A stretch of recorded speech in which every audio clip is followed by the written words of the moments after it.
এই কি হয়েছে তোমার? মন খারাপ কেন? ছোট্ট একটা স্বপ্ন ছিল, পূর্ণ হইল না। কি এমন স্বপ্ন যে পূরণ হয় নাই আমাকে বলো। 6-7টা বাচ্চা হবে, আচ্ছা যাও, তোমার স্বপ্ন আমি পূরণ করার চেষ্টা করব। কিন্তু তাদের মা আলাদা আলাদা হবে। তুই কুত্তা, একটা কুত্তা। আমি কোনো কথা শুনতে চাই না, আমার তালাক চাই, মানে চাই। আচ্ছা দিব, 3 মাস দেরি করো তারপরে। কেন 3 মাস দেরি করতে হবে কেন? এখন ডিভোর্স দিলে কি সমস্যা? এখন ডিভোর্স দিলে শীতের 3 মাস কি একা একা বাল ফেলাবো?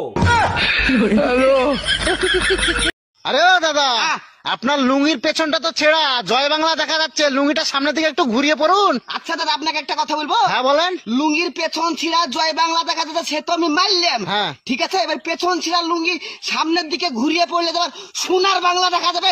আমার তো কথা বেশি বুঝেন নাকি? কিছু এই শোনো, হ্যাঁ বলো। তোমারে বিয়ে করে আমার একটা দারুণ লাভ হয়েছে। কি লাভ হয়েছে তোমার? আমি যা পাপ করেছি তার শাস্তি আমি এই জন্মেই পেয়ে গেছি। আমি যদি আবার জন্ম নিই তো এই ভুল কাজ আমি আর জীবনে করবো না।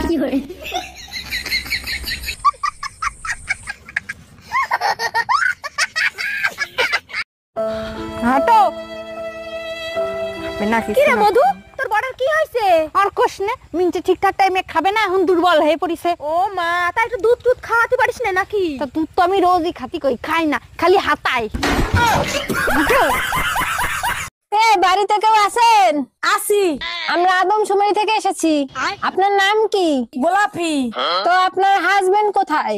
আমার স্বামী বিদেশ থাকে, 10 বছর হয়। তো আপনার ছেলে মেয়ে আছে? একটা মেয়ে আছে, 5 বছর বয়স। আপনার স্বামী যদি 10 বছর ধরে বিদেশ থাকে, তাহলে আপনার মেয়ের বয়স 5 বছর হয় কিভাবে? আমার স্বামী বিদেশ গেছে, আমি তো আর যাই নাই। খালি ভাতটা ফুটিয়ে রাখলেই হয় না, বুঝছো? আরো কিছু দিতে হয়। দেবেটা কি? দেবেটা কি বুঝো না? হ্যাঁ, সবকিছু খুইলা মেলা করতে হইব। ওইবারে ভাবির কাছে গেছিলাম, ভাবির জামাই দিনেও করে রাত্রেও করে, আর আমার কপালে তো একবারও চলে না। কি কয় কি কি কয়, দিনেও করে রাইতেও করে। এই একবার কি ওই হালায় আছে না আদা মারা হইছে? তুমি যে দেখতে হো আছে না আদা বড় হইছে। এই এত যদি করে তাই হেলায়। আচ্ছা, কালকে যখন তুমি বাসায় আসছো, টুম্পা ভাবিরে ওই সময় বাসায় আসতে দেখলাম, কাহিনী কি? কি বলতে চাও তুমি? টুম্পা ভাবির নিয়ে আমি কক্সবাজার গেছি? আমি সে কথা বলি নাই, টুম্পা ভাবির চার্জার নাকি তোমার কাছে, সেটা নিতে আসছিল। তার তো চার্জারই নাই, সে তো সারা রাত আমার চার্জার দিয়ে চার্জ দিছে। Bye bye, tata, good bye, Gaya. এই, তোমারে কতবার বলেছি যে ঘরে এইভাবে পা নাড়াবে না? কেন পা নাড়ালে কি হয়? বিপদ আসে। নাও, বিপদ চলে এসছে, যাও গিয়ে দেখো। আরে তুমিও না, সত্যি কোথা থেকে যে পাও এসব? আরে আপনি আসেন আসেন আসেন। এই কে এসছে গো? তোমার মা।